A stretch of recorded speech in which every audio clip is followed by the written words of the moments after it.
Profunda les va a ver mejor las células parietales, las células principales, que son las que van a secretar, ¿qué cosas son importantes? ¿Qué van a secretar? Benzina, gastrina, ¿qué más? Ácido clorhídrico. Eso es sumamente importante. Bueno, ok. Entonces, si seguimos viendo, ya vemos una foto. Vean ustedes cómo es la, si tomamos en cuenta, ¿no?, en relación a otros. Y aquí se nota mucho más. ¿Cómo es la mucosa del estómago?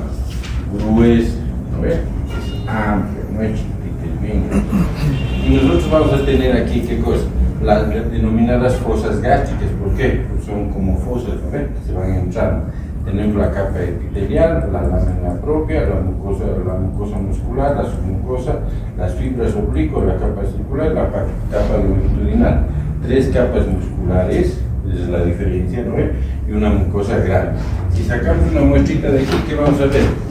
Que estas listas, estas fosas denominadas fosas gástricas, van a estar constituidas por células troncales, células del cuello, células parietales, que son las que van a dar sobre todo ácido clorhídrico, las células principales que van a producir la pepsina, las células neuroendócrinas que van a producir la gastrina. ¿Ya? Una de las cosas más importantes a nivel de esta mucosa es la producción de moco y de prostaglandinas. ¿Ya? ¿Han escuchado hablar de eso? Bueno, las prostaglandinas tienen un efecto de estimulación de la producción de moco. ¿Listo? O sea, más prostaglandina, ¿qué va a haber en el estómago? Más moco. Okay. Cuando nosotros le damos a un paciente un antigripal, una aspirina, un diclofenaco, etc., ¿qué estamos haciendo? Estamos inhibiendo la producción de prostaglandinas. ¿Me entienden? ¿No? ¿Ya? Entonces, cada vez que nosotros inhibimos la producción de prostaglandinas, empieza a secretarse menor cantidad de moco. Por lo tanto, uno de los mecanismos más importantes de defensa del estómago se va a alterar. ¿Y qué va a empezar a aparecer? Úlceras. Ulceritas, se va a lastimar el estómago, etc., ¿no? Por eso, como hoy día todo se autorreceta, ¿no? Entonces, si se van a autorrecetar analgésicos, antiinflamatorios, tomen pues con un inhibidor de la bomba de protones también, para que el pH no sea muy bajo, ¿no? Entonces no se van a olvidar, ¿ya? Pero yo tengo pacientes que dicen, doctor, me estoy muriendo, ¿qué tienes? Tengo náuseas, tengo ganas de morirme, así me dicen, ¿no? Pero ¿qué ha pasado? No, es que me torcí mi pie. No, ¿por qué si quiere morir? ¿No ve? Es que he ido donde el traumatólogo me ha puesto diclofenaco, me ha dado meloxicam, me ha hecho poner otro diclofenaco, etcétera, etcétera, y me he puesto mal, ya no tolero nada, no puedo comer, estoy vomitando, no puedo hacer. ¿Qué ha pasado? ¿Qué ha pasado? Lógico. ¿Qué ha pasado? Los antiinflamatorios, ¿no ve? Entonces, ¿qué les cuesta? Un poquito de inhibidores de la bomba de protones. No se van a olvidar eso, ¿ya? Dentro del manejo de esto, los inhibidores de la bomba de protones son básicamente el omeprazol, el esomeprazol, el pantoprazol, lo que ustedes quieran, ¿no? Ese paciente termina internado. ¿Por qué? Porque como no puede comer nada, yo le digo, tómese esto, toma, lo vomita, ¿no? Hay que internar para ponerle todo por vía intravenosa, ¿no? El paciente que se ha torcido el tobillo termina internado por otra cosa. ¿Ya? Entonces, una de las cosas más importantes es lo que se llaman los modelos de energía dentro de lo que es el tracto gastrointestinal y especialmente en las células parietales, ¿ya? Donde lo más importante es la producción de ácido clorhídrico. Y esta producción de ácido clorhídrico es una producción dependiente de ¿qué? De energía, o sea, es con gasto de energía. Por eso hablamos de inhibidores de la bomba de protones. ¿Está claro? ¿No? O sea, gastamos nosotros harta energía, ¿para qué? Para producir ácido clorhídrico. ¿Ya? Una consecuencia de ello es la necesidad de una perfusión adecuada del estómago para suministrar el oxígeno y la glucosa necesaria para producir este efecto. Entonces, algo que ustedes van a ir, digamos, aprendiendo en el camino es de que el estómago, ¿no ¿no ves? Nosotros hemos ido a clases de anatomía, ¿se acuerdan? Ya, entonces decimos, ¿no ves? ¿Cuál es la irrigación del estómago? ¿Se acuerdan? ¿Qué? El tronco se llama, el tronco se llama, ¿qué va a dar? Va a dar la esférica, ¿qué más? La hepática y ¿cuál gasta? La gástrica, ¿cuál de cuál lado? De izquierda. ¿Y la derecha de dónde viene? ¿Sí? El hepático. Entonces, si nosotros vemos, cada parte del estómago tiene una alta irrigación. Por ejemplo, la parte superior recibe parte de irrigación de las diafragmáticas, ¿no? En todo el fondo del estómago, ¿no?, está irrigado y tiene conexión con ¿quién? Con el vaso, a través de los vasos rectos, ¿no ve? Todo esto de aquí. Si seguimos viendo, hay una arcada que comunica todo el estómago de un lado a otro. Y no solamente son las gastroduodenales que van a ir al hígado de todo, ¿no? Entonces, es apto. Entonces, ¿qué creen ustedes que pasaría si el estómago empieza a sangrar? Se puede morir, pues. Nunca se van a olvidar eso, ¿ya? Cuando un paciente empieza a sangrar, su estómago se puede morir. ¿Por qué? Porque como está tan irrigado, los sangrados son altos. A eso nosotros le llamamos hemorragia digestiva alta. Ahora, lo más interesante, ¿qué hay dentro del estómago? Moco, ¿qué más? Ácido clorhídrico. La sangre que empieza a sangrar, ¿se va a digerir o no? Que ácido clorhídrico y hay sangre, ¿se va a digerir o no? Sí. Muy bien. La sangre digerida va pasando hacia abajo. ¿Y cómo va a salir? ¿En forma de qué? Crema. ¿De qué color? Nada. Negro. Nunca se van a olvidar eso. Una hemorragia digestiva alta, ¿no? Del estómago sale como el alquitrán. ¿Ya? ¿Por qué? Ay, creo que estoy sangrando. O algún interno me dice, doctor, está con hemorragia digestiva alta. ¿Y cómo son sus heces? Es café oscuro. ¿Por qué? Porque tiene que ser, ¿de qué color tiene que ser? Negro. Como el alquitrán, negro. Segundo, ya tiene harta bacteria. ¿Cómo va a ser? ¿Cómo va a oler? Fétido. A demonios totales, ¿no? Eso es lo que dice el paciente. Entonces, solamente de saber eso, nosotros ya sabemos, ¿no? El paciente está con hemorragia digestiva, porque viene y dice, todo hecho así, hecho baño negro. ¿Qué tan negro? Negro. Allá y era de mal olor, sí, de muy mal olor. Y usted lo ve al paciente pálido, temblando, su presión baja, etc. Entonces, solamente preguntarle, ustedes ya saben que ese paciente está haciendo una hemorragia digestiva alta, ¿no ve? Lo más probable que sea del estómago. Ok, entonces, como tenemos tanta irrigación ahí, ¿para qué es la irrigación? Para que nosotros podamos hacer esto. Nosotros tenemos aquí la célula parietal. Aquí está la sangre y a este lado ¿qué está? La superficie del estómago. ¿Bueno? Y todo esto nosotros vamos a volver a tener ¿qué cosa? Una enzima muy importante, ¿no ve? Que funciona en todo, que es la anidrasa carbónica.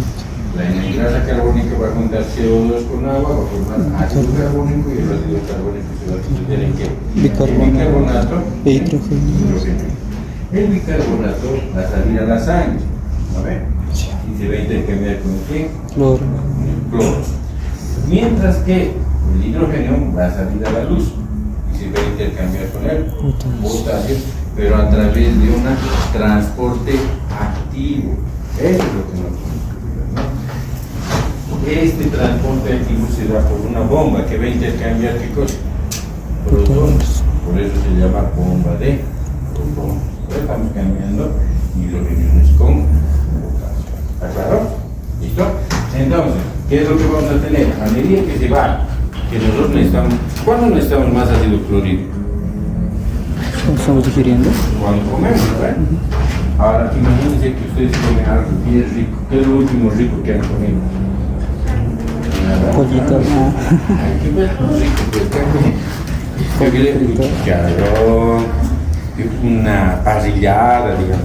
Entonces estamos empezando a comer dos proteínas. El organismo empieza a producir ¿qué cosa? Ácido clorhídrico en grandes cantidades, ¿no? Para producir eso. ¿Y qué está yendo hacia la sangre? Bicarbonato. A eso se le llama marea alcalina. Lo que mi doctora me dice, ya le dio mal de puerco. ¿No? ¿Por qué? Comen harto y después, ¿qué pasa? Se duermen, ¿no? Un ratito. Igualito, ¿no? Cuando han comido ustedes el copiosamente tanto y cuando han comido, van, se echan. ¿No? ¿Por qué? Por la marea alcalina. Estamos alcalinizando el medio.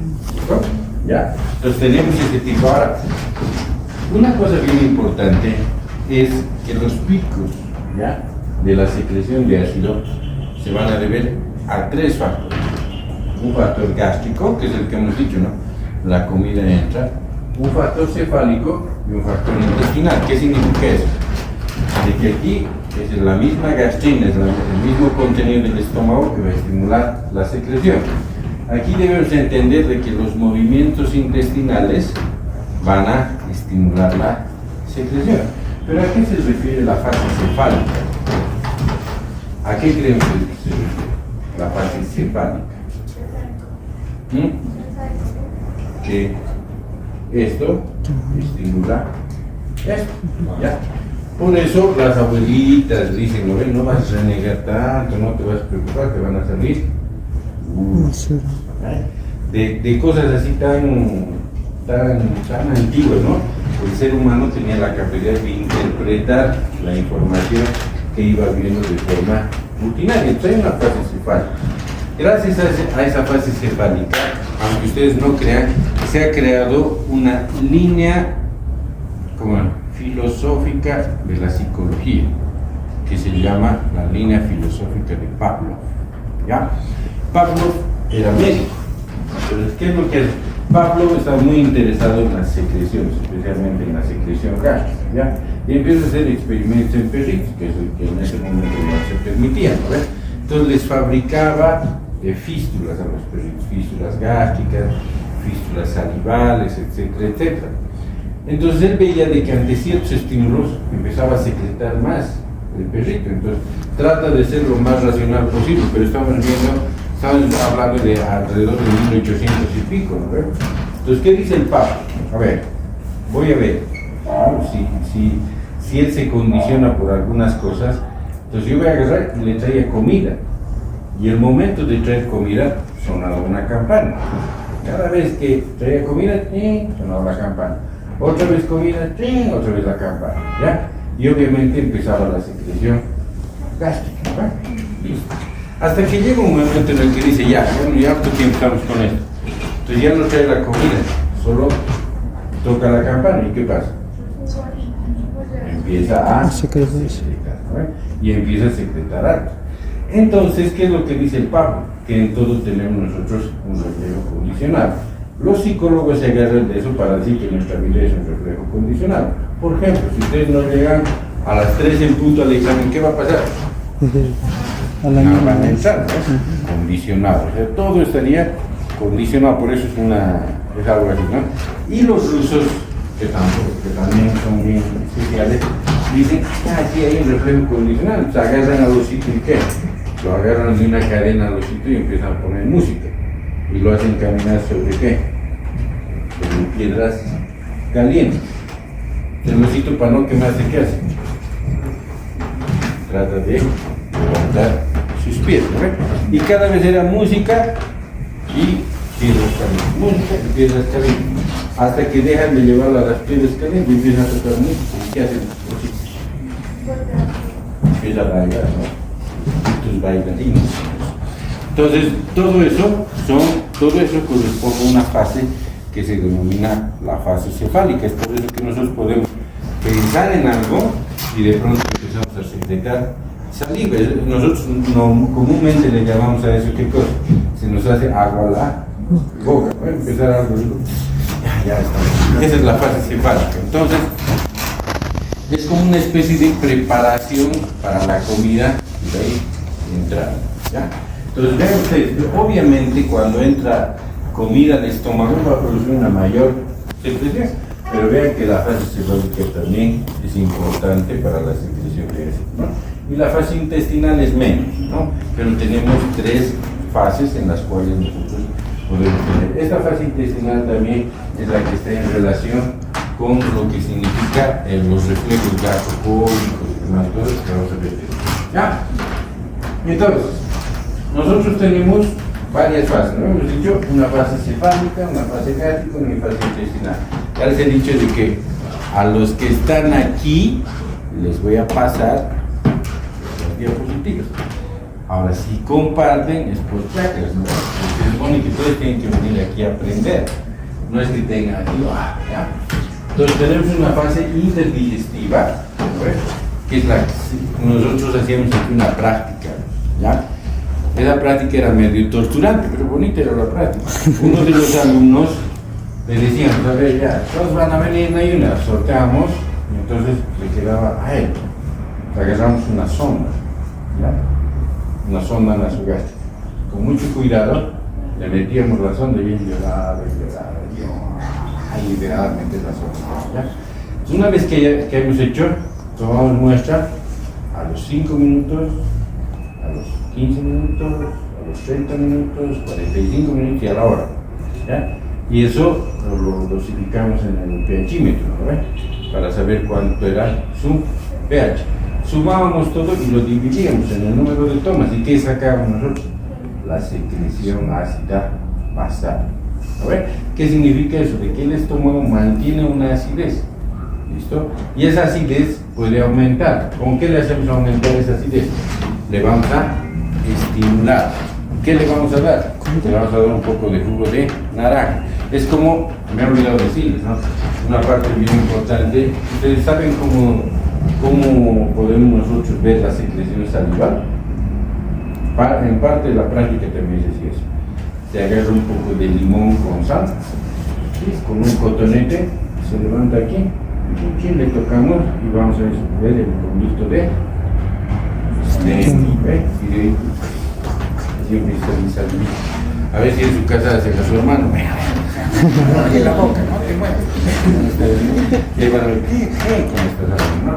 Es lo mismo, le damos una comida o le damos limoncito o algo y estimulamos. Entonces el paciente empieza a secretar. Volvemos a tomar una muestra y medimos el pH y vemos cómo el pH progresivamente va bajando. A eso le llamamos nosotros secreción ácida máxima, ¿ya? Cuando hacemos esas cosas, llegamos a un punto diferente de la fisiología. Ya hemos visto nosotros que se puede hacer pHimetría de 24 horas, ¿no ven? También podemos hacer pHimetría en el estómago, podemos medir secreción ácida máxima, secreción ácida basal. ¿Para qué nos sirve eso? Por ejemplo, en el síndrome de Zollinger-Ellison, donde tenemos algún tumor o algo que nos hace producir cantidades ingentes de ácido clorhídrico, entonces obviamente su secreción ácida basal, su pH va a ser bajo, y en la máxima va a ser más bajo todavía, dentro de los parámetros normales que hemos estado viendo, ¿no? Podemos llegar a un pH de 1, imagínense, ¿no? Imagínense un pH de 1 aquí, el paciente muere, ¿no? Así, todo el tiempo. Bueno, entonces, cuando nosotros hablamos de estas fases, ¿no? De la fase cefálica, de la fase gástrica y de la fase intestinal, tenemos que entender que hay un circuito neurohumoral en todo esto, ¿ya? Lo primero es el estímulo del nervio vago. ¿Quién se acuerda cuál era ¿cómo se dice? La sucesión de nombres que se utilizaban para el vago? ¿Cómo sabemos quién era? Cardio neumogástrico entérico. ¿Eso? Reducido. Lingo faringo lingo faringo laringo Cardio, gastro enterocólico derecho. Entonces el vago, si ustedes ven, es el dios ¿Y qué es lo que va a producir? La liberación de qué cosa? De acetilcolina, así como la liberación de prostaglandinas, ¿no? Que hemos dicho que son muy importantes dentro de todo este proceso. La liberación de acetilcolina, a su vez, va a producir la activación de estas células que se llaman células TEC. Están aquí, ¿no? Estas células TEC son células tipo enterocromafines. Estas células enterocromafines son células que van a producir, que van a estimular o que van a inhibir la producción, ¿ya? Pero parte de este estímulo va a ir hacia las células G del anus. ¿Qué es lo que van a producir las células centrales? Van a producir gastrina. ¿Ve? Y la gastrina va a estimular qué cosa? A las células parietales para producir ácido clorhídrico. Tenemos la estimulación también de las células D. ¿Qué van a producir las células D? Secretina, glucagón, van a efecto inhibidor gástrico, efecto intestinal, vasoactivo. ¿Qué es lo que van a producir estos? Van a producir somatostatina. Ahora, para nosotros, no les digo a ustedes, para los cirujanos es muy importante todo esto. ¿Por qué? Porque si se dan cuenta, a ver, la somatostatina estimula directamente a las células parietales para que produzca moco, para que produzca ácido clorhídrico. ¿Listo? Entonces, lo mismo, la somatostatina va a producir o va a ayudar a producir mayor cantidad de moco. ¿Listo? Moco. Inhibe, vean ustedes, a las centrales para la producción de gastrina, sobre todo nos va a ayudar a qué cosa? A producir harto moco líquido. ¿Y va a ayudar a qué? A que se empiecen a secretar hormonas contra la gastrina. ¿Cuáles son esas? Hemos dicho colecistoquinina, secretina, ¿no? Para tratar un poquito de equilibrar. Bueno, ahora imagínense que ustedes, el otro día operó un paciente, ¿está? ¿Ya? Un paciente con una obstrucción intestinal. ¿Qué significa eso? Que no pasa hacia abajo, ¿correcto? Le habían operado de varias cosas. Entonces, todo su intestino estaba trancado. ¿Qué hace uno cuando no puede botar gas, no puede entrar al baño, ¿no? ¿Qué come? ¿Nada? ¿O come?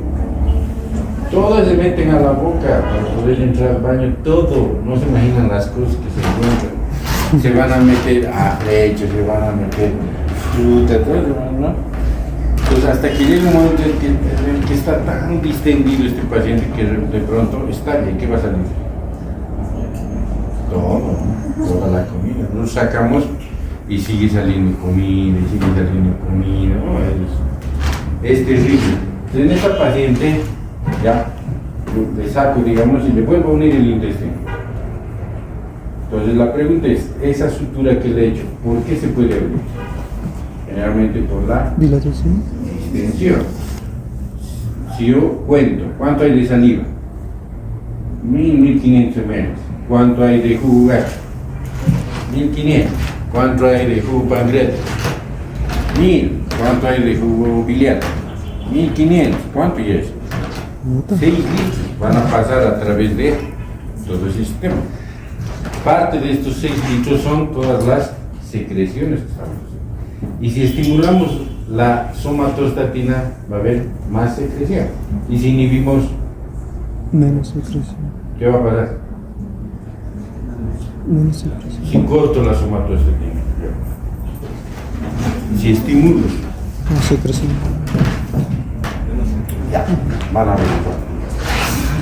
La cuestión es de que nosotros utilizamos mucho el octiotrite, ya un análogo de la somatostatina, para regular esto y para tratar de ¿qué? De disminuir la actividad del intestino. Es como ponerle en reposo, es como darse a usted 7 de la mañana, como ratón están, les doy diazepam, ¿qué va a pasar? Es lo mismo, nosotros utilizamos la somatostatina o el análogo de la somatostatina para eso. ¿Ya? Bueno. Entonces, aparte de la producción de ácido clorhídrico, se va a estimular la producción de pepsinógeno, que gracias al ácido clorhídrico se va a volver en pepsina. ¿Por qué es tan importante esto? Cuando ya hablamos, porque estamos hablando de hormonas que estimulan la producción de ácido clorhídrico que va a degradar parte de los alimentos, pero tenemos que hablar de otra cosa, de las denominadas enzimas. Las enzimas producen efectos químicos. ¿Qué significa eso? Que si usted le da una proteína a la pepsina, ¿qué va a hacer? Va a degradar. Cortar por la mitad, otra vez por la mitad, otra vez por la mitad. Pero si la pepsina se activa dentro de la célula, ¿qué va a pasar? Y va a cortar toda la célula, ¿no? Y a las células que están alrededor. Entonces, todas las enzimas salen en forma de zimógenos. ¿En forma de qué? De proenzimas. Y el único lugar donde se activan es cuando ya se han liberado. Tiene que haber un factor que las active. ¿Me están entendiendo? ¿No? Entonces yo tengo aquí adentro pepsinógeno, proenzima o preenzima. Sale el pepsinógeno y solamente ante la presencia del ácido clorhídrico se va a activar en forma de pepsina. Y la pepsina, ¿qué va a hacer? A las proteínas ingeridas las va a volver pépsidos.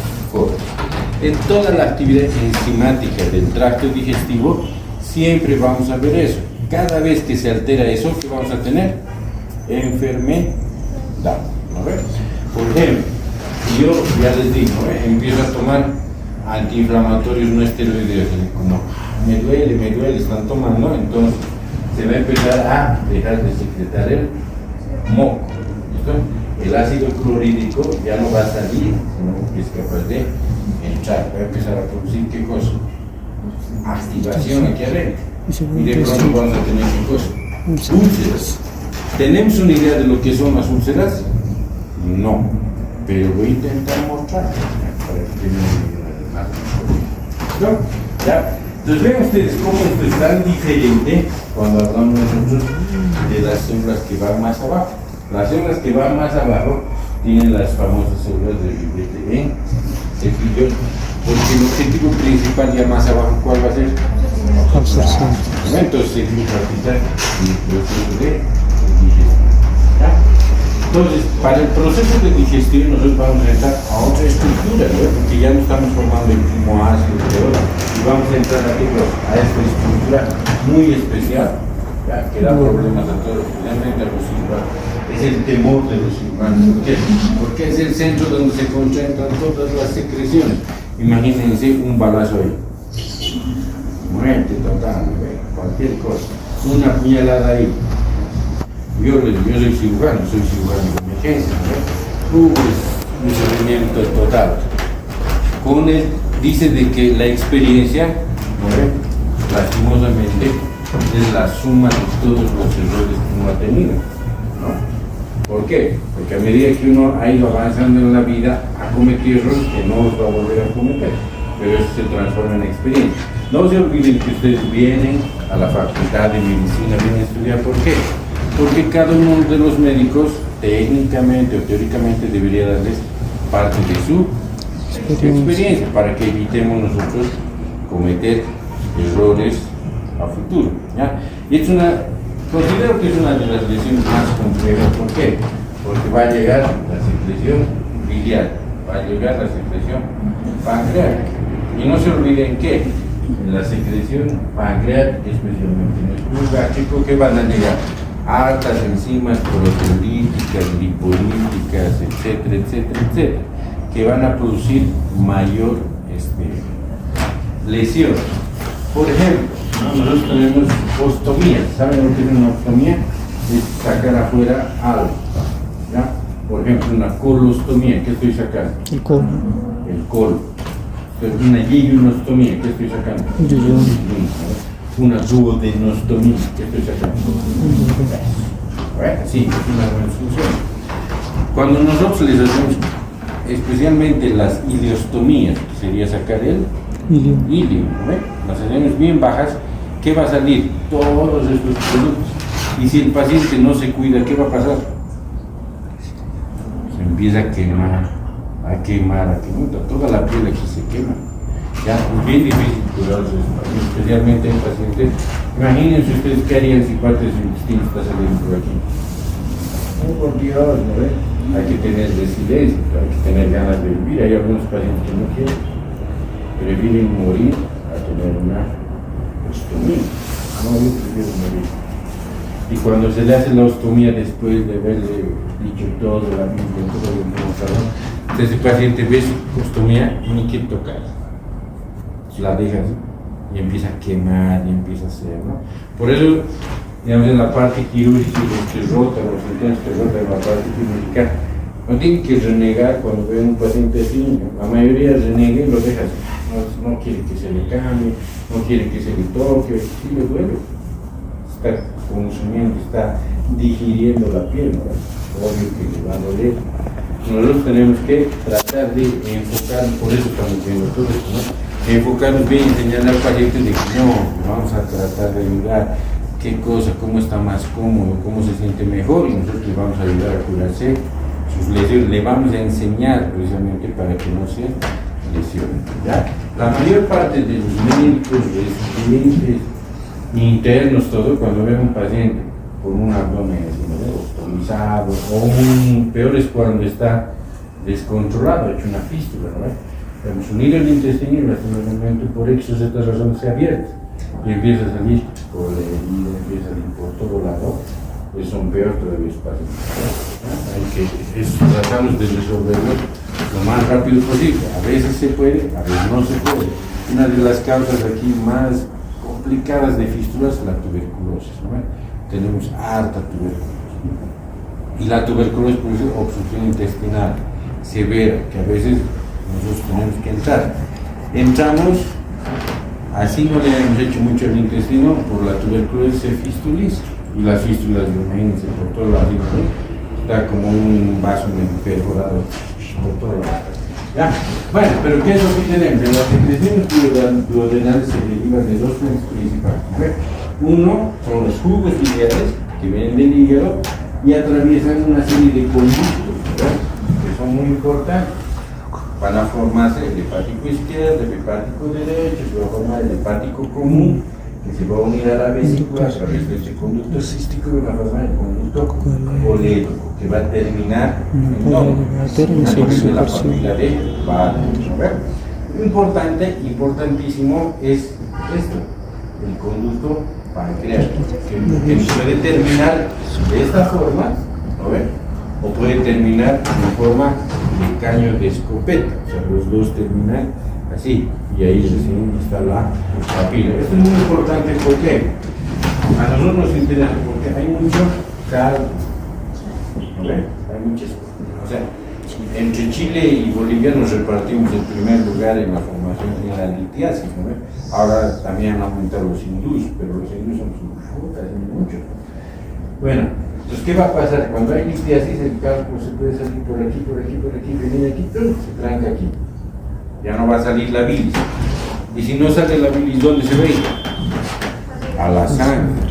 Y si se va a la sangre, ¿qué va a pasar con el paciente? ¿Qué color se va a poner? Amarillo se va a poner, ¿no? Pero, además de eso, bueno, eso ya es un problema, ¿no? Además de eso, si el conducto termina ahí al mismo tiempo, ¿qué va a pasar? Va a aumentar la presión dentro del conducto pancreático, porque las presiones son diferentes, ¿no? Y al aumentar la presión dentro del conducto pancreático, ¿qué va a pasar? Explota. Se van a empezar a romper los acinos, ¿no? Y al romperse los acinos, ¿qué van a liberar? ¿Qué tiene el páncreas? Enzimas, todas las enzimas del mundo. Entonces, ¿qué van a hacer esas enzimas? Se van a empezar a comerse, ¿qué cosa? El páncreas. Pancreatitis. Bueno, entonces, la pancreatitis varía entre que el paciente llegue llorando y pida calmante, y diga, me está mareando, está vomitando con dolor, hasta un paciente que llega en lo que en las clínicas nosotros conocemos como drama pancreático de Delafoy, así se llama, de un francés. En el drama pancreático de Delafoy, un paciente llega totalmente amarillo. La única posición que tiene calma es cuando se pone en la posición maometana, ¿no ves? Sentado así, de rodillas, agachándose así para que no le duela. A los pocos minutos sigue más amarillo, empieza a tener fiebre, vómitos, todo, y empieza a sangrar por todas partes. Y en menos de 24 horas se muere, ¿no? Imagínense la variación que tiene la pancreatitis, por eso es tan importante, ¿no? Es un lugar clave. Entonces, ¿no? Tenemos a las glándulas de Brugger que nos van a ayudar, también producen agua de bicarbonato. Los principales constituyentes de los jugos biliares, que son las sales biliares, especialmente el clorocolato, el glicolato, los pigmentos biliares, la bilirrubina y la bilivertina. ¿De dónde viene la bilivertina? De los glóbulos rojos, ¿no ven? Listo, es parte de cuando nosotros rompemos un glóbulo rojo, agarramos la hemoglobina y la rompemos. ¿Qué es la hemoglobina? Es pregunta de examen. una protoporfirina 9 tipo 3, ¿no? Esa protoporfirina 9 tipo 3 es un anillo formado por 4 tetrapirroles. Rompemos un enlace y solo dejamos una línea de tetrapirroles, que es la biliverdina. Después en el hígado la biliverdina se va a transformar en bilirrubina conjugada y no conjugada, ¿no? ¿Qué se está llevando en bioquímica, no? ¿O no lleva ya esas cosas? Ya, lípidos, colesterol, lecitina, celulosa y triglicéridos. En bioquímica les enseñan un triángulo famoso, ¿no? En el triángulo que está el colesterol, la lecitina y qué cosa más, las sales biliares, ¿no? Si la proporción es correcta, es como agarrar y hacer a los que preparan traguitos, ¿no? ¿Cómo se llama? Los bartenders le ponen uno así, cabalito, ¿no ven? ¿Y cómo sale el trago? Bien. Si no ponen bien, ¿qué va a pasar? Va a salir medio raro, es lo mismo. En este caso, si ustedes no ponen bien las cosas, ¿qué va a pasar? Va a precipitar. Y el precipitado va a terminar siendo un cálculo, ¿ya? Si la alteración, sobre todo es del colesterol, ¿qué vamos a tener nosotros? Cálculos de colesterol, unos cálculos chiquitos que ustedes así agarran, se rompen rapidito, ¿ya? Si la alteración más que todo viene o es parte de las sales biliares y los pigmentos biliares, van a tener esos cálculos duros, negros, como piedras, ¿no ven?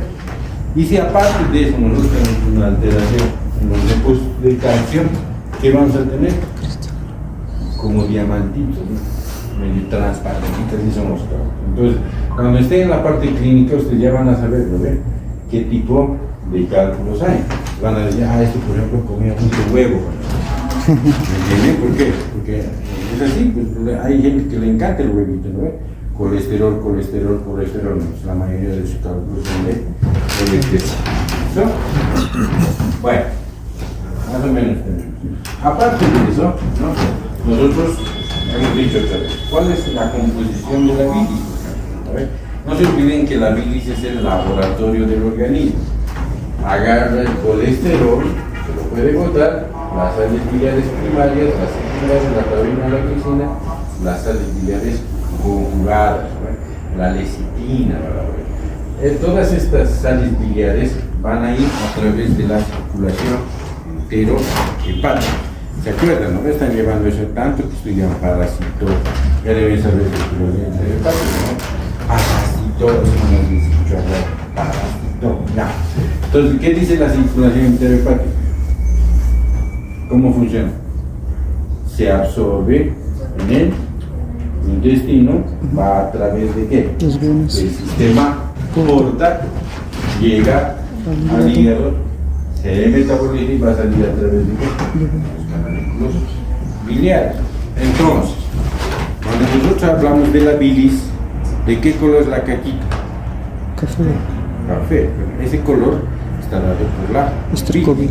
Si no hay bilis, ¿de qué color va a ser la caquita? Blanco. Blanco. ¿Sí? Como tiza. Exacto. Ahí van a saber de qué algo ha pasado, no está saliendo bilis. Entonces, se reabsorbe y además, ¿a qué le va a dar el color? A las No solo a las mucosas. heces, sino a la orina. ¿No ve? La orina y las heces tienen ese color gracias a qué? A todo este ciclo enterohepático. Cada vez que se altera, por alguna razón, lo primero que nos vamos a fijar es que si el paciente está amarillo, si su cajita está blanca o no está blanca, de qué color está, y la orina de qué color está. Eso nos va a dar una idea más o menos de qué es lo que está pasando con este paciente. ¿Ya? Bueno, aquí le estoy dejando parte de información. ¿Ya? Y entramos a qué? A esta parte. ¿No? Esta parte es la parte importante porque estamos hablando, por ejemplo, del páncreas, ¿no? Arriba hemos visto que a nivel de la boca comienza el periodo o el proceso de la digestión.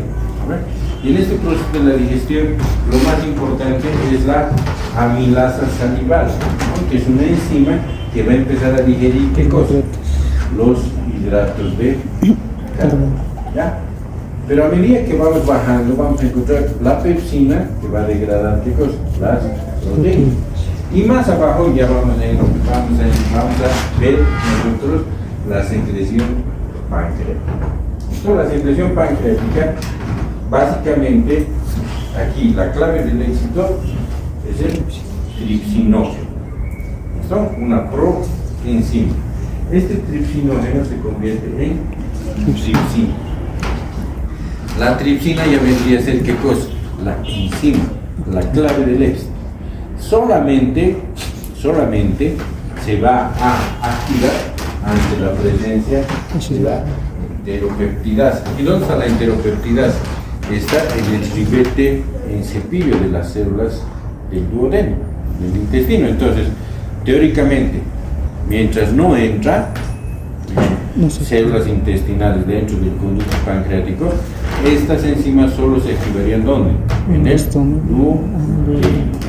Ahí sí. Bien. La clave del éxito del tripsinógeno y de la tripsina es de que la tripsina es la que va a activar el resto de las enzimas. ¿Listo? Entonces va a activar el quimiotripsinógeno como quimiotripsina, la proelastasa como elastasa, la procarboxipeptidasa como carboxipeptidasa. Y estas a su vez, tanto la tripsina, la quimiotripsina, la elastasa, la carboxipeptidasa, ¿qué va a hacer? Va a empezar a degradar las proteínas. E incluso las va a degradar tanto que va a empezar a liberar chicos aminoácidos. Por ejemplo, ¿qué aminoácidos se liberan con la acción de la tripsina? Adenina, lisina. La quimiotripsina, de las tasas. Ya, entonces, con eso, ¿qué estamos queriendo decir? Que si ustedes están agarrados y de pronto estaban comiendo, rapidito, se van a traer un pedazo de carne, ¿qué va a pasar con esa carne? Si tenemos, además de imagínense la elastasa, ¿qué es lo que va a degradar? Igual, el tejido fibroconectivo, ¿no ven? ¿Qué va a pasar con esa carne? Se va a volver todo líquido, ¿no ven? Se va a lograr degradar. ¿Ya? Entonces, existen dos factores dentro del páncreas. Uno se llama el factor de Cummings y otro se llama el factor de Casal, que hacen ¿qué cosa? Inhiben la transformación de tripsinógeno en tripsina, tanto a nivel intracelular como a nivel extracelular. Por lo tanto, se supone que estamos protegidos de que las enzimas se activen dentro del páncreas. ¿No ven? Solamente se van a activar las enzimas ¿cuándo? Cuando el páncreas se lesiona. Por ejemplo, si vienen, yo qué sé, es la patada del arquero, no me acuerdo cómo le llamaba, ¿verdad? Cuando el jugador está entrando y el arquero ¿no ven? Y pum, le mete aquí la patada. ¿Qué va a pasar con el páncreas? Porque se golpe directo al páncreas. No se olviden que el páncreas es retroperitoneal y está pegado a qué cosa, la columna. O cuando los chiquitos están yendo en bicicleta rápido y de pronto, por esquivarse del pum, se van adelante y se meten el volante aquí. ¿Qué pasa con el páncreas? Solución. Se puede partir por la mitad. Y puede dar una pancreatitis traumática, es otra cosa, que es muy difícil de tratar. ¿Ya? ¿Saben cómo se llama este auditorio? El piso de fisiología. ¿Saben el nombre de quién es? El doctor Ponce. El doctor Ponce lastimosamente estaba bajando por aquí y justo estaban haciendo esa placidita, no sé qué, no ha visto, y se ha metido y el bolón se metió. Pancreatitis traumática, bueno, pero 10 días, se va a fallecer. Uno de los mejores docentes de fisiología que hay. Entonces, hay pancreatitis traumática. ¿Ya? ¿Por qué? Por la activación de todo este proceso. Imagínense, todo esto comienza a activarse dentro del cuerpo. Por eso las pancreatitis son graves. ¿Ya? Tenemos aparte de eso, ¿qué cosa? Tenemos aquí los polisacáridos. Aquí, ¿quién va a actuar? La amilasa pancreática. Ya una parte había actuado la amilasa salival, y aquí ya está actuando la amilasa pancreática, que lo que va a hacer es ir progresivamente, ¿qué cosa? Activando, ¿no? Esta parte es más hacia arriba, en la boca, pero cuando llega hacia abajo, vamos a empezar a dividir en disacáridos, monosacáridos, maltodextrinos, etc. Pero la idea es que producir, ¿qué cosa? Los disacáridos, ¿no? Y en el filete en cepillo otra vez se terminan lácteos y liberan esos monosacáridos. Y los monosacáridos ya se empiezan a absorber. Como en el otro lado hemos visto que se empiezan a absorber los aminoácidos.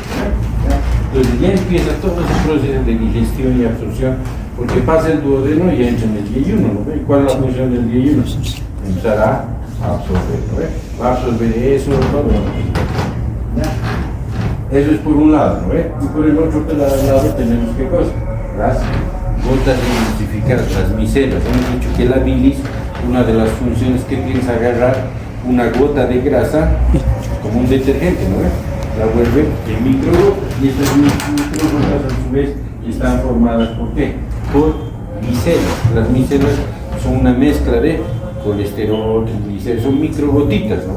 Que al final van a llegar al ribete del cepillo, y en el ribete del cepillo igual se van a ir degradando y se van a absorber, ¿ya? Se van a absorber, ya no como, se puede absorber, digamos, como glicerol y ácidos grasos libres. Entra y dentro del cuerpo se va a volver glicerol más ácidos libres, ¿qué va a ser? Triglicéridos, ¿no? Y ya se va a volver dentro. ¿Está bien? ¿Listo? ¿Ya? Y esta es la forma en la que progresivamente, en este caso ya, la lipasa pancreática va a ir degradando, ¿no? Tenemos a la lipasa pancreática, tenemos a la fosfolipasa A2 y a la lisofosfolipasa, que son parte de las enzimas pancreáticas. Entonces las enzimas pancreáticas van a degradar absolutamente todo. Si queremos degradar el ADN, ¿cómo se llamará la enzima? Desoxirribonucleicasa. Ribonucleasa. ¿Ya? Y finalmente llegamos a esto. Ahora vamos a intentar ver, nos hemos imaginado, ¿no? ¿Qué pasa?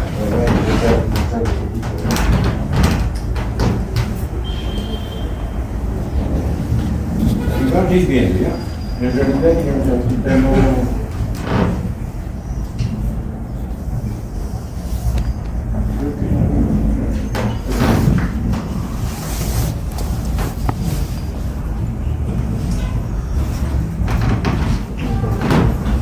de una endoscopía, ¿qué es lo que hacemos?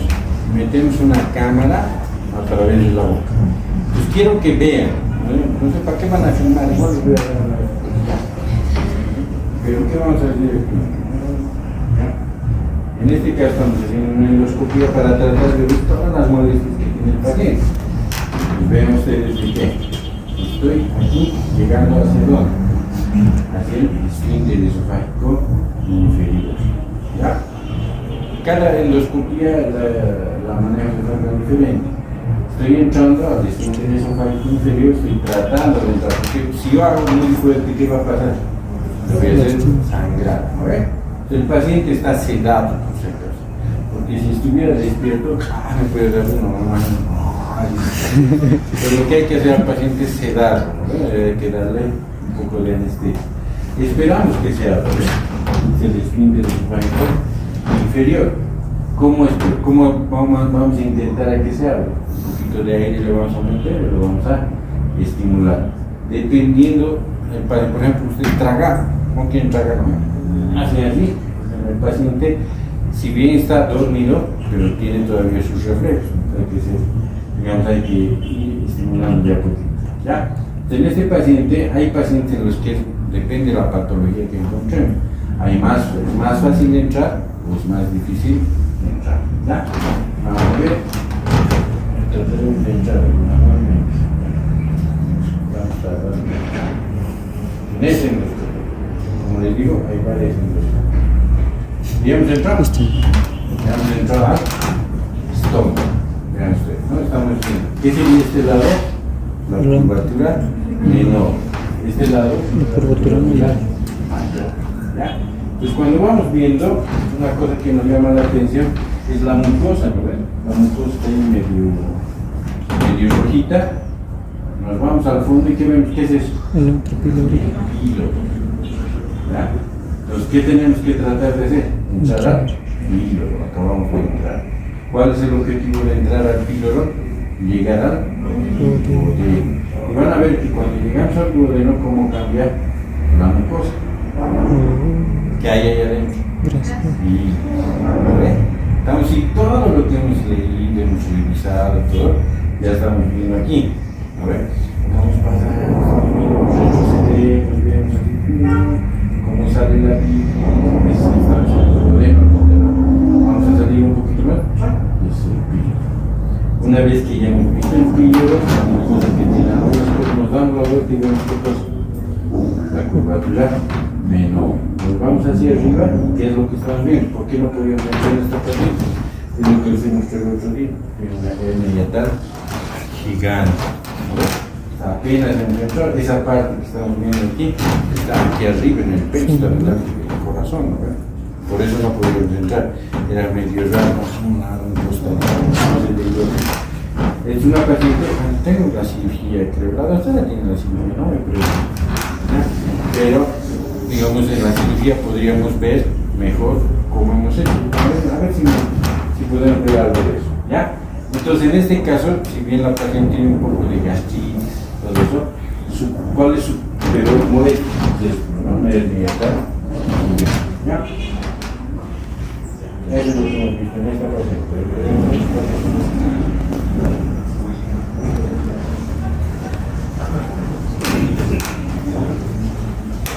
Otra vez estamos, vamos a entrar, y a poquito, ¿dónde estamos? En el esófago, ¿ya? En el esófago, ¿qué vamos a ver?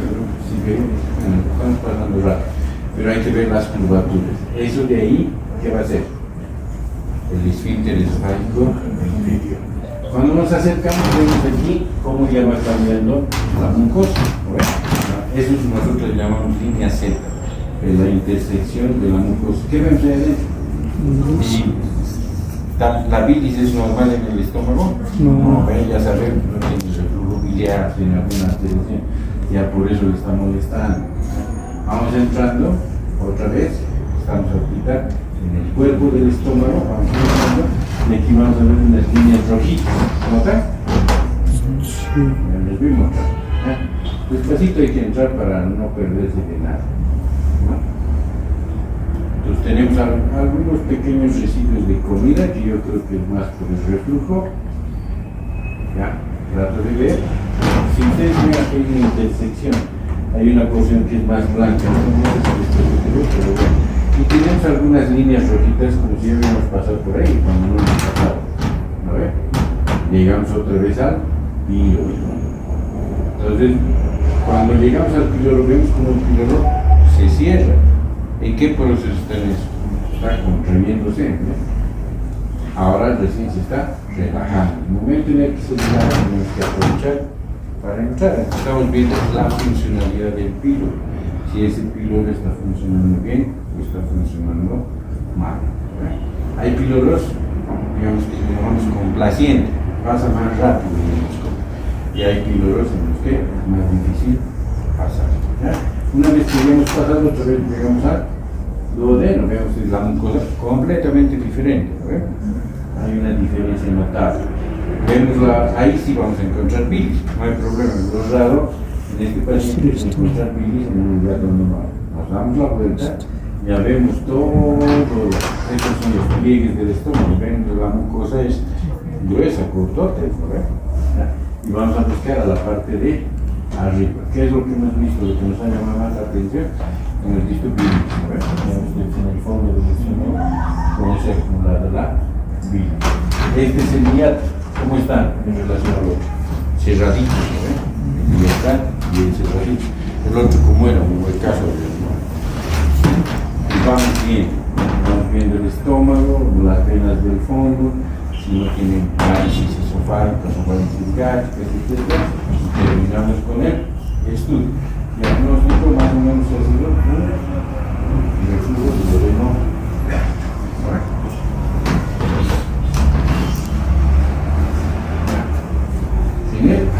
ver, ¿qué se ve ahí arriba? ¿Han visto? Se ve un poquito, pero se ve entrando por la boca, ¿qué se ve ahí arriba? Las cuerdas vocales. Así es, ¿no? A un lado y con otro. Voy a tratar de echar a un costado, porque solo con un costado se ve y empiezo a entrar en él. Eso. Y cuando entro en el esófago, ¿qué es lo que estoy viendo? Veo que tengo unas líneas aquí, tengo esto aquí. En este creo que se ve bien la transición del epitelio. ¿No ven? Lo que le llamamos la línea Z. Entonces, la pregunta es, ¿cuánto es la distancia entre el arcado dental y la línea Z normal? En las mujeres 35 centímetros aproximadamente. ¿No ven? En las mujeres menos, en los hombres más. Pero ¿qué pasa, por ejemplo, en esa paciente que hemos visto de la hernia de hiato que les he dicho que estaba aquí arriba su estómago? ¿Cuánto creen que era la distancia? 24. 24 centímetros. O sea, unos 12 centímetros, calculamos que uno estaba por encima de los 12 centímetros. Bueno, ya hemos entrado a ver a la mucosa gástrica. Estamos viendo cómo están los pliegues, estamos viendo la función del antro, ¿no? Cómo se abre y se cierra, se abre y se cierra. ¿Listo? Con cuidadito, siempre hacemos con cuidadito para ¿no? Y yo tengo que entrar al pilo, ¿no? Esperando que se abra. Dependiendo, vean ustedes, en este caso el pilo está aquí arriba.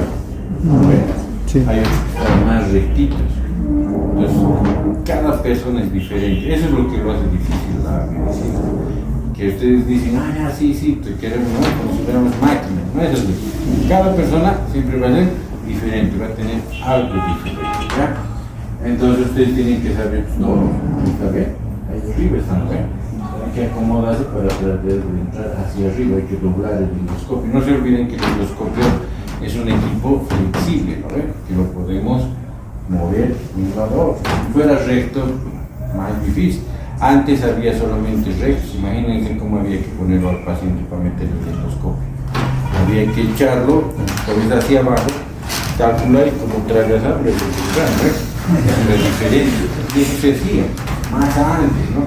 Ahora tenemos este tipo de equipos que nos permiten, ¿qué cosa? Como son flexibles, entrar, ¿no? Y hay unos equipos, nosotros estamos tomando una biopsia, en este caso, porque queremos saber qué es lo que pasa con la mucosa. Ahora, esa pinza, no se olviden, es así chiquitita, 3 milímetros, pero la cámara nos está ampliando. ¿Cuánto nos amplía aproximadamente? Unas 12 veces. ¿Ya? En la laparoscopía, en la cirugía laparoscópica, la cámara nos va a ampliar 16 veces. Entonces nosotros tenemos la capacidad de ver así, de frente. La muestrita, ¿ya? Es un paciente que tiene su gastritis por el cubano. Vamos a ver esta más. Todo bonito. Entonces aquí vamos a entrar, van a ver, ¿no? Se va cerrando, esos son los movimientos que están bien, se nota, ¿no? La diferencia, una mucosa. ¿Sí? Esta paciente se queda aquí desde el tubo, partes del esófago que están en la cinta, ¿no? Esto es lo que nosotros le llamamos lesiones tipo Los Ángeles B, lesiones columnares que están abarcando un poquito más del 25% de la circunferencia del esófago. Eso es lo que nosotros vemos, ¿no? Lo que nosotros sacamos. A veces esto se hace como lengüetas grandes, feas, eso se llama esófago de Barrett. Eso van a llevar después, ¿ya? Pero todas esas cosas nosotros vamos a ver. Hemos entrado y entramos en el estómago. Este es un estómago que está con harta saliva. Por eso yo les digo, la endoscopia hay que hacer tempranito. ¿A ver? Y el paciente que viene en ayunas. ¿Ya? Cuando el paciente viene tarde, pues viene atrasado, y así viene, ¿no? El paciente está ansioso, está salivando, todo el estómago está lleno de saliva. ¿Listo? ¿Ya? De acuerdo a eso también nosotros decimos cuál es la calidad del estudio endoscópico. Si tiene mucha saliva y no podemos ver, esto es un problema. Pero lo mismo, esta paciente es una paciente que es ansiosa, hemos visto que tiene su reflujo, ¿no ve? ¿Qué más? Su mucosa, ¿no ve? La de otro color, y ella creo que tiene un sedentario. Pero vean ustedes, la mucosa no es, estas son las funciones, ¿no? Ya lesiones de la mucosa misma, que la paciente dice me arde, me duele, me molesta, no puedo comer, ¿no? Su píloro está más o menos como el otro, también a un costado está. Vamos a intentar echar, hay que siempre acomodar el endoscopio. ¿Nos deja entrar o no? Está listo. Ahí está. Vamos a entrar un poquito, vamos a mover.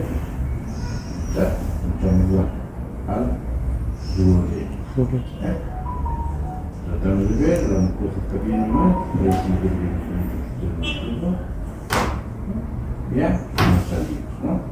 A veces encontramos lesiones en el duodeno y sacamos un pedacito para mostrar. Entonces, si tenemos eso, nos vamos a dar la vuelta, vamos a ir a ver cómo anda el hiato, porque la paciente tiene reflujo, ¿no? Hay que ver cómo está su hiato, no ve, vamos entrando, y cómo está su hiato. Más o menos, no está tan cerradito como nosotros, está un poquito más, pero vemos el fondo del estómago y la evolución multiforme. Esos son, ustedes deben tener harto de eso. Claro, porque yo siempre le digo al paciente, ¿no? Usted tiene que tratar de comer algo en la mañana. ¿A qué hora toma desayuno? A las 7. ¿Y a qué hora almuerza? A las 3. Tiene un periodo interdigestivo muy largo. Hemos visto de que hay una motilidad interdigestiva, ¿no? Y de que hay fases cefálicas. O sea, ustedes tienen hambre, están mirando comida, pero tienen cosas que hacer y no comen. Entonces es como si ustedes agarran la lavadora, le ponen agua y lo encienden y lo dejan 2 horas. ¿Qué va a pasar? Igual es este estómago. Está así y al final el fondo es el que más trabaja, ¿no? Se va flotando y tiene ese tipo de lesiones puntiformes, ¿no? Que se llaman las gastritis petequiales, normalmente pacientes que tienen periodos interdigestivos. ¿Qué hora es? Para mañana se nos voy a traer,